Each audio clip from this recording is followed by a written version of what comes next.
214 feet for Eddie Kidd. Well, we are along the banks of the Gulf Coast, right here at Casino Magic, and what a beautiful casino complex it is. Okay, we're back down with our two heroes again. Robbie, who is now 22 feet behind at this point in the game, is going to draw first. Four clubs, two of spades. Right, man. Eddie Kidd will jump first. Fours are tough, man. The fours are tough.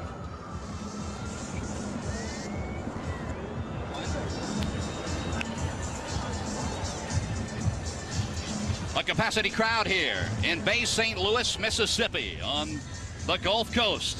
After one jump, it is Robbie Knievel out at 192 feet, and Eddie Kidd, just as he said he would do, he was going to pull it all out and go for the gold on his first jump. And Johnny, he did just that. He leads now by 22 feet as they approach a ramp gap of 175 feet. A 22-foot margin. The jump clock at 8:44 and counting. 5 minutes gone? Oh. Okay, All right, good go. Hold the goggles.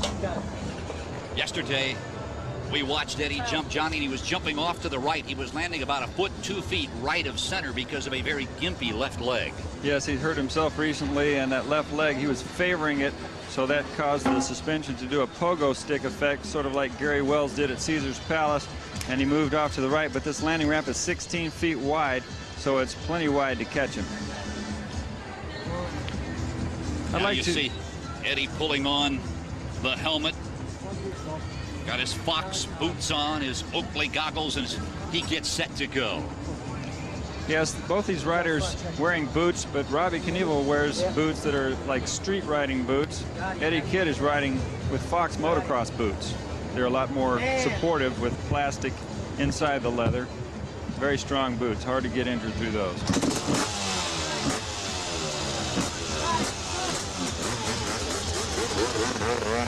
Now you talk about the injury factor and the chance of injury, and certainly the chance for death in a competition of this. This is unquestionably one of the greatest thrill sports of all time. And Johnny, we've talked about it a couple of times. You've been airborne over 4,000 times. Likewise, these two riders tonight. And I think sometimes people forget these are human beings. These are people aboard these very powerful pieces of machinery. That's right. Eddie Kidd's got to have a lot of confidence. Let's talk about the confidence factor here. He's in the lead right now. He's got to come back and maintain that lead. He's got to second guess, what is Robbie going to do when he comes out? Now, if Eddie comes out with a tremendous jump this time, which it could very well be, Robbie has the most pressure he's ever had in his life. We can expect a speed run here.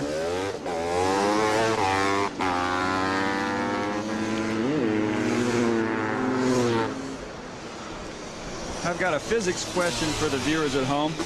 Does it take longer to throw a ball up into the air or for it to come back down from the apogee, that is the highest point the ball comes, and catch it back in your hand? What takes longer, going up or coming back down, or does it take the same amount of time? Discuss it among yourselves, and I'll tell you after this jump what the answer is. Does the same pertain to a motorcycle rider as he takes off, reaches apogee, and comes down? That's absolutely correct. As long as you measure from the point where the launch ramp, at the top of the launch ramp, horizontal line, how long does it take to get from that point to the apogee, and then how long does it take to get back down to that 10-foot point in this case? What takes longer? Eddie Kidd is a talker atop that takeoff tower.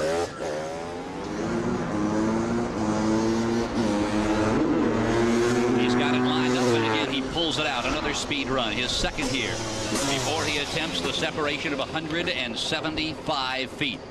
Robbie Knievel behind by 22 feet.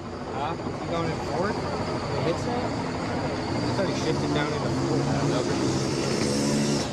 Talked to Robbie earlier today in his motorhome, Johnny. I said, why now? Why now do you put the Knievel name on the line against another competitor? It's never been done before. He said, Phil, my dad and I have been challenged all of our lives. I finally felt there was a worthy challenger. Eddie Kidd was the guy I wanted to go up against. And Eddie Kidd is a worthy challenger here. Like I say, I think these guys are very evenly matched. Eddie Kidd may have the edge in physical conditioning, and he's a little bit lighter in weight. And when you go to the mega distances, I believe a lighter rider lands softer. Just like the difference between jumping a 250 and a 500. The 500s on a motocross track just land heavier. Feels like you're jumping on a refrigerator or something, and a 250 is just a much lighter landing. Now, when you're jumping ramp to ramp, it's nice to have that 500cc horsepower, because when you're doing high speed, you can change speed quickly on a 500. 250 just takes longer. And when you're doing 100 to 150 feet a second off the launch ramp, you need all the power you can get. Unlike Robbie Knievel, Eddie Kidd uses a street rear tire. His primary bike, as we mentioned, a CR500 Honda provided by Bay Honda in Panama City, Florida. That's right. He uses these Metzlers, which have an excellent rubber compound and tread pattern. And although it's a somewhat low profile rear tire, which may be the problem with his frame bottoming on the ramp, I believe his suspension is basically a little soft for this task, but it's really hard to find springs that are tough enough to handle this stuff.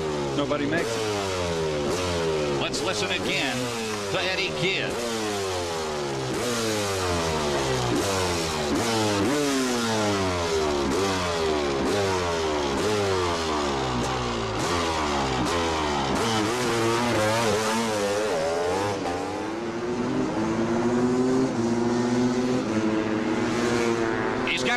He's committed to going. And a very hard landing, but Kidd held on. He'll be well short of his first jump. That's an increased ramp gap. It's 175 feet, so they're going to add the distance down the landing ramp. They're measuring from the beginning of the protective apron. The protective apron is 50 feet long, and that doesn't count. That's just there to protect them in case of a disastrous.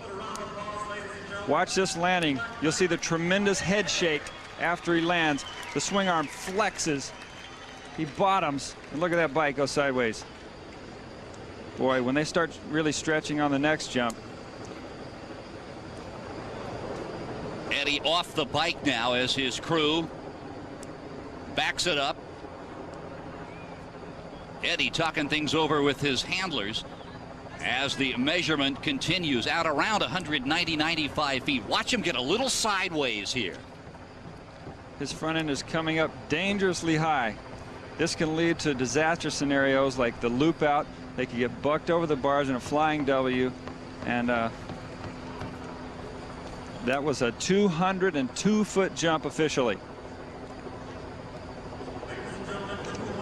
Now there is what Eddie saw as he approached that landing ramp. The front wheel beginning to loop out. How he held on, I'll never know. Boy, that can rip the bars right out of your hands, and that could injure your hand.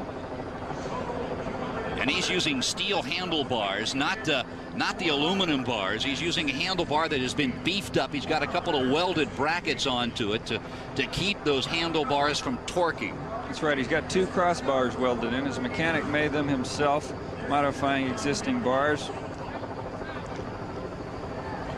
Now, Eddie Kidd, apparently there is some discussion about something we are uncertain of at this point. Eddie is walking over talking to one of the officials, Michael Fry. Well, Gary Davis, you're in the pits. What's happening right now? Well, I'm told that there's a discrepancy over the fact that Robbie has added a little piece of wood at the bottom of his ramp as a transition before he gets up onto the approach ramp. Eddie has chosen not to use that. It seems to be discretion, a little bit of a disagreement about whether or not either one of them can use it. Eddie's coming over to us now. Eddie? Now there's that extension you spoke of. It's about a 20-foot extension right there. Robbie wanted it. Johnny, why did Robbie want that? Well, this basic ramp shape is a wedge ramp. When you add the pilot ramp at the base, it breaks the 12-degree angle down between a 6 and then a 12, or roughly that kind of angle. It makes it a softer impact when you hit the base, because you can knock your breath out hitting a wedge ramp at the base at high speed. So this just takes the curse off the ramp at the base. Now let's go to Gary once more. Gary? Okay, I've got Eddie with me this time. And first of all, Eddie, that was an incredible jump again. You pulled that one off. You were up there. I just don't understand what's going wrong. Been training, we've been going fine. The bike has been flying beautifully through the air. And I don't know if it's because I'm going closer now. It's making that baby just fly right up. Sure it is. You're winding the throttle a lot more than you did in practice. Now, I noticed there's a little argument going on out there. Tell us what that's all about. Well, Robbie's added a piece to the ramp to make it a lot smoother. In the contract, it says the ramp is set at a certain height and a certain length. You can't start adding parts to the ramp. It's like going to get a fresh pair of balls for when you're playing tennis. You can't do that, man. Okay, so they're deciding about what that's all about, whether they're going to allow him to use it again or not. Exactly. Yeah, he shouldn't be allowed to use it. Okay. In any event, you pulled a great jump off again. That was 202 feet. 202, right? That'll work. Okay, so that's a little bit shorter than your last jump. A total accumulated distance now of 416 feet for Eddie Kidd. I think Robbie Knievel is going to air it out on this one, and I'll elaborate on that last jump. When you're going that fast, the wind is hitting your chest so hard, your chest is acting like a parachute, and when it acts like a parachute, it tries to go to the back, and the bike tries to lead. You turn into basically a dart. No matter how you throw a dart, the heavy end leads, and the fins go to the back. When you've got all that pressure on your chest, it causes the loop out. And another factor, the fear factor. When you're pushing it to the ragged limit, and if you've seen any jumps of any kind, whether on motocross tracks or otherwise, when you reach your personal limit, you tend to freak out and loop out. The front end comes up, and in extreme cases, you can land right on your back. Robbie Knievel needs a jump of 225 feet to take a lead. His first jump, 192 feet. Eddie Kidd's cumulative total after 2 jumps, 416 feet. To answer the question about what takes the most time for the ball to go up or to come down, for the jumper to go up or come down to the same level they took off from, it takes the same amount of time. Knievel with the ramp separation at 175 feet. Again, he pulls off to the left, his second speed run. What a tremendous event. We talked at the outset, Johnny Airtime, that for years, dating all the way back to the 60s, when Evel Knievel began making huge headlines, motorcycle jumping has been a spectacle. It's been a one-jump event where these riders have had months, weeks, days to think about targeting that one jump. This puts all that aside. That's right. Right here, this is the birth of motorcycle jumping as a sport, and I'm sure it's going to have to go through its pains of trying to walk and then run. We might have to change up certain parts of the format. Maybe ramp shapes will gradually evolve, but I think that it's a step in the right direction. And I've thought that this would be a fantastic idea for a long time. There just aren't very many people in the world willing to participate.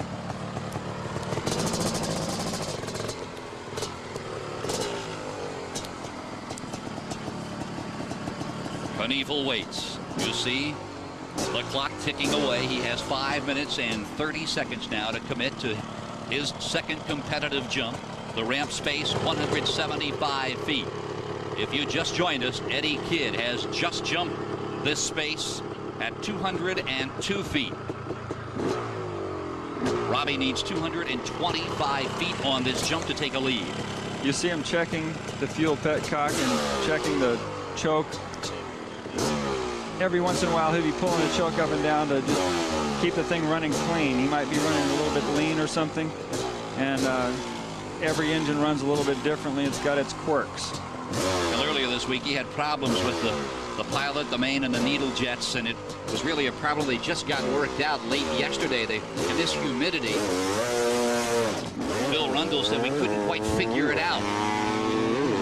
Is he committed to going here? He is. Robbie airborne, and this is a big one. Oh, it's a huge jump. That was fabulous. He kept the front end down. You could see him dragging the rear brake in midair. You could see the front end come down, notching twice. And that was unexpected. He maintained fantastic control of the motorcycle. Going into this next jump, it's going to be heavy drama. That could well be the biggest jump of the night. Watch Robbie Knievel lift the fork, and there he goes. If you watch closely, you see the front end notching down twice. This angle, you can't see it so well, but then he plants the rear tire. Perfect trajectory.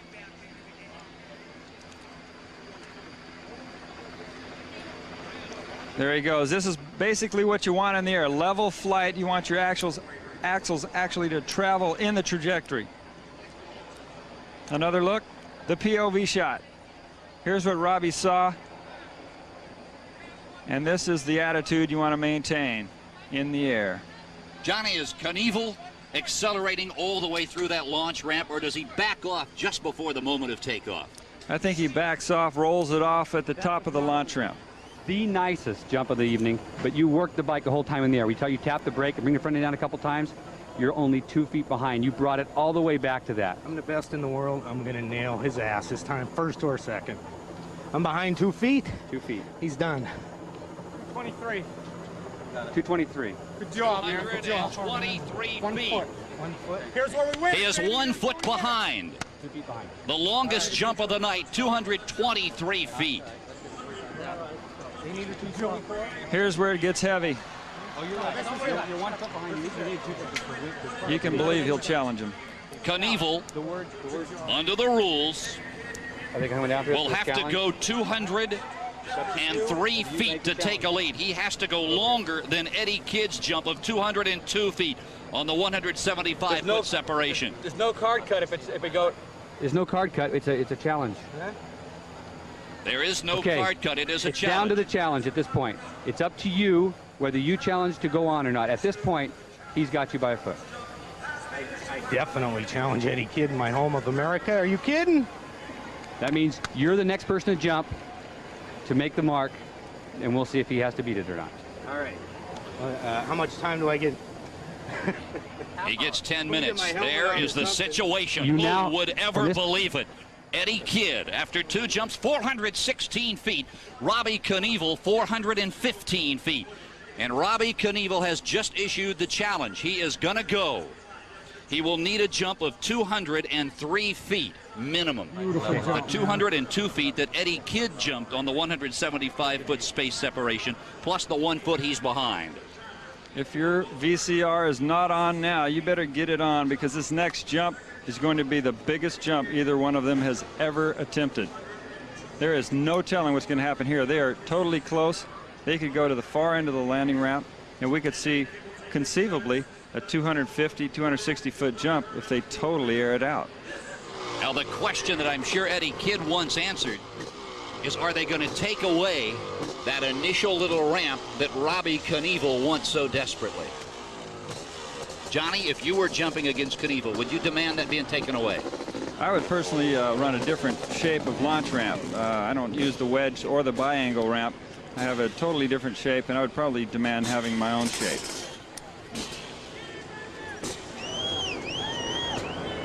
Now there's the situation. Just over 2 feet, and Robbie Knievel takes the lead. And then he would force Eddie Kidd to try and catch him. The official distance, 204 feet. That is Knievel's mark here, minimum 204. I'll tell you what, when you're jumping off in competition, if I was participating in something like this, I would have to get paid a lot of money. I hope these guys are getting paid a lot of money. Anybody doing this, they're risking the rest of their career on a jump off competition. One-time shot to do it all, take the cash and run, and you better run away instead of being carried away on a stretcher. Robbie Knievel's first jump, 192 feet. His second outing, the biggest of the night, the biggest in his life, 223 feet. Back in 1989, when Robbie cleared the fountains of Caesar's Palace, that jump was only 150 feet over the fountains. That tells you how huge this jump was a moment ago. Really, they're 70 feet farther than that right now, and they could conceivably go 100 or more farther than Caesar's Fountain.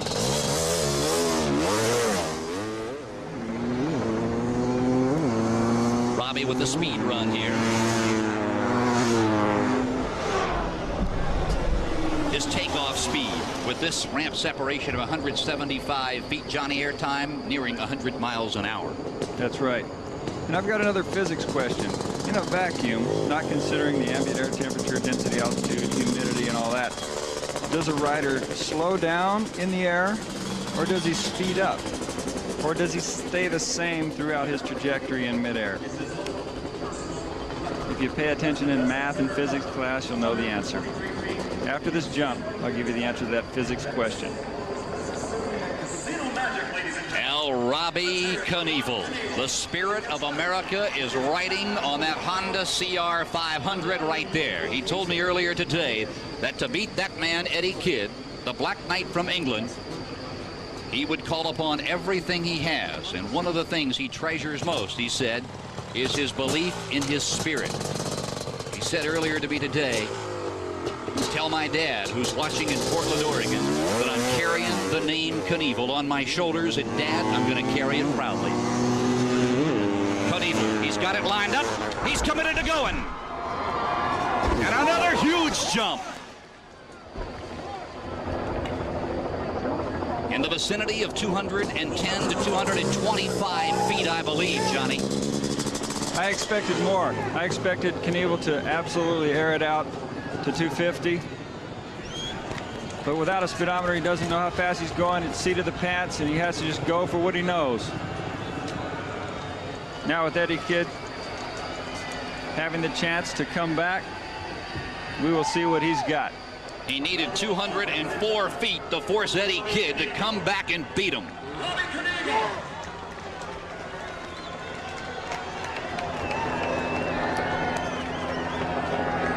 I don't know if he got 204. They're measuring it awfully close. There he goes. He keeps the front end down fairly well, but it's coming up, up, up, and he lands safely. That kind of landing can pull your arms right out of the sockets. It's very hard landing. He needs 204 to force Eddie Kidd to mount the takeoff tower once more. Eddie Kidd is watching with tremendous anticipation. 210 feet. He has done it. With a cumulative total of now of 626 feet tonight on 3 jumps. Robbie Knievel has forced Eddie Kidd into a final jump.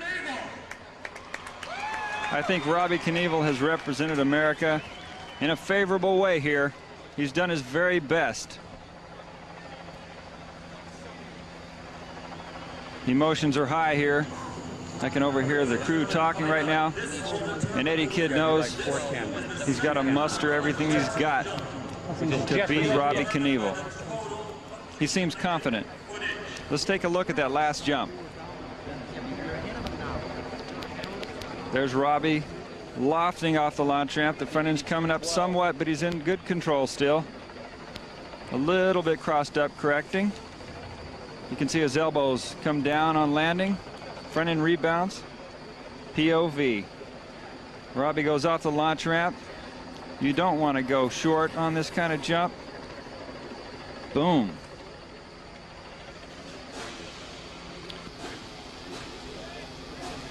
One more look at Robbie Knievel's final jump of the night, and this is the one that will force the Black Knight back to the takeoff tower, and there he goes. Knievel landing at an exact 210 feet, and he knew he nailed it. So now it is all up to the 31-year-old daredevil from London, England. He needs 210 feet to win it all. To answer the question on do you slow down or speed up in midair, the answer is on the way up you're slowing down, and on the way down you're speeding back up. And when you reach the height that you started at, you're doing the same speed you took off at. And when you're landing in a lower spot, like on a landing ramp, you're actually landing a little faster than you took off.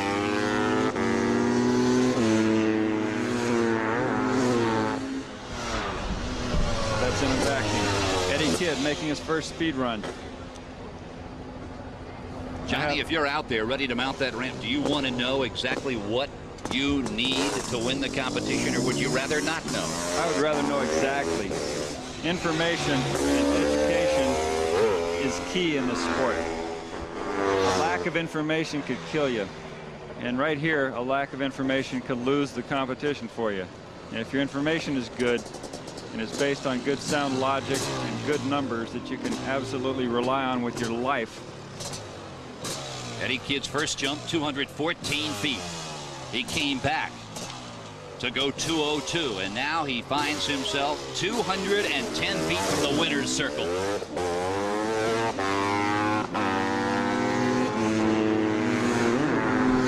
Again, pulls off for a second speed run.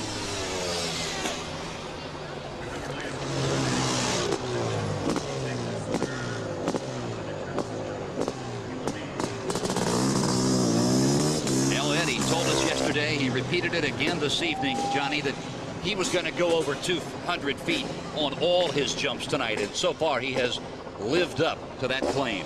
Well, he's threatened to do a 250-foot jump, and as of right now, he has yet to make that happen. But here is his chance, and if he plays it safe, which is playing it unsafe, if he goes to the 250 mark, that'll be good enough padding to make sure that his judgment wasn't off too far. Keep in mind, he came into this competition with a gimpy left knee, and on that first jump of 214 feet, Johnny, he suffered that spinal compression that he told Gary Davis really hurt him on that landing. That's right. There's no telling how bad it's hurting him now, but he has to blow that pain off. When you're doing stunts like this, sometimes you just got to go right through the pain and go for the gold. Unquestionably, the biggest jump of Eddie Kidd's jumping career awaits him. He knows he needs 210 feet to take out Robbie Knievel. The separation is 175 feet. Kidd is committed. He's off the launch ramp. And he held on. He held on. I can't believe he saved that one. He almost looped. He landed with the rear brake on. Oh. All Robbie can do now is wait, and I think he knows the answer. He is standing just to the left of us, and with a look of dejection. I think Eddie's hurt. I think he got that spinal compression we were talking about. He's off the bike and on his knees. Gary Davis is down there. Gary, what does it look like? He's down here. He hasn't given us an answer on what exactly hurts him yet. It's his back. He's mostly knocked the air out of himself right now. He's just trying to get his wind back.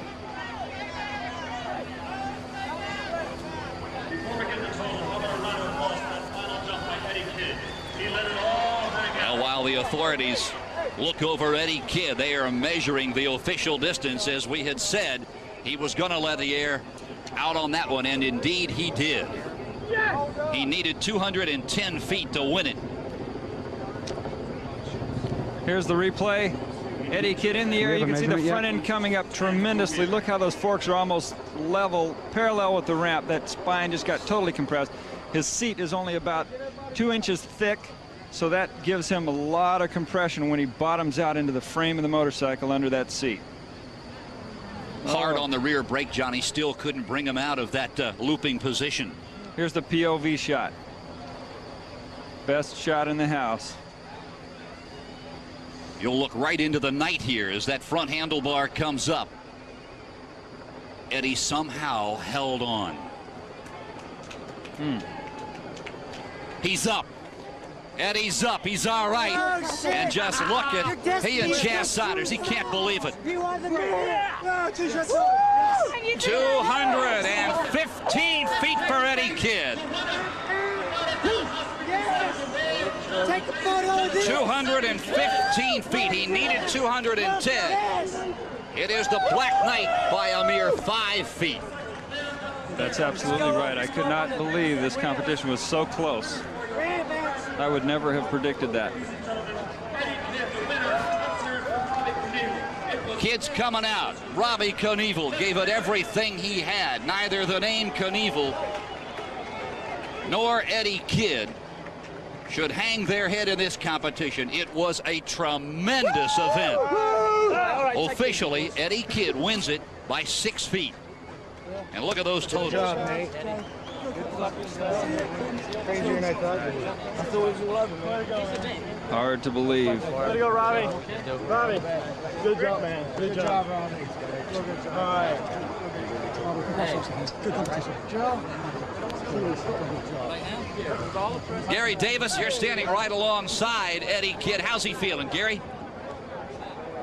Okay, we're with the new world champion, Eddie Kidd, right here. Eddie, tell us about the injury you got to. I thought I was coming off, man, but I wasn't going to let. I told my father I was going to take that belt back to England. That's what I done. Yes! This is for you, Dad. A very happy man. He really saved it that time. I mean, Man, I just don't know what's going on with it. everybody in the pit was sure you'd looped it. I thought it was looping, man. I just hang on there, and somebody up there looked after me. Good job. Congratulations. I'm in a bit of pain. I'm going to suffer tomorrow. And you know, Gary, I'd be curious to know whether Eddie Kidd is looking at perhaps rematching this thing in a place like Wembley Stadium in London, England. That would be a huge event to someday think that these two might meet again. I think they deserve a rematch. And I think it's nice that he thanked his father. You know, I've got my father to thank. He was nice enough to buy me my first 4 motorcycles, and I love him for that. It's changed my entire life. Well, certainly a very disappointed Robbie Knievel, but he has to love what he accomplished tonight. A jump of 192 feet, Johnny, 2 jumps over 200 feet, by far the farthest either of these jumpers have ever flown before. I think it was good for them. They had to break through that, break that 200-foot barrier, and they did it with good style, and they can be proud of themselves. Let's go down now once more to Gary Davis, now standing by with Robbie Knievel. Gary. Okay, we've got Robbie, who did set the longest single jump. He's got the world distance record at 223 feet. Robbie, how do you feel about tonight's deal? Eddie Kidd deserved that, man. I represent all of America. I know you're watching. I did my best. I hold the longest distance record. Hopefully I'll get invited to his country and they'll treat me like we treated him here. We are the world, man, me and Eddie Kidd. I want to say hi to my little girl, Kristen, who's watching, and hi to Brittany and Rickster. Sorry I didn't win, but I got the long distance record, man. Hi, Mom, great-grandma. I won't be home with the belt until I get back from Scotland. And, Dad, I'll be in good grace with the Scots. Nice job, Robbie. Well, hardly sounds like a disappointed loser, does he, Johnny? No, he did a good job, and he can certainly be proud. His entire family, Evel Knievel, everyone in his family, and in Butte, Montana, can certainly be proud of his performance, and he will be back. Well, it was a competition the likes of which has never been seen before anywhere in the United States, anywhere around the world. As we said early on in our telecast, motorcycle jumping, for the most part, Johnny Airtime, has always been a one-jump spectacle. Tonight, we got to see 2 of the finest the world has to offer. And the winning jump belongs to the Black Knight from London, England. Here he goes. Eddie Kidd airs it out, almost loops out. 215 feet later, he gets the breath knocked out of him, hurts his back, and let's hope he heals up quickly from that. This is a rough sport. There's a heavy price to pay, and careers are limited. A huge crowd on hand here tonight in Bay St. Louis, Mississippi. Casino Magic. They hosted an event that the practices began 3, 4, 5, 6 days ago, and they have everything to be proud of as they pulled off a spectacular sporting event here tonight along the Gulf Coast. Eddie Kidd, 31-year-old from London, England, at least for the time being, up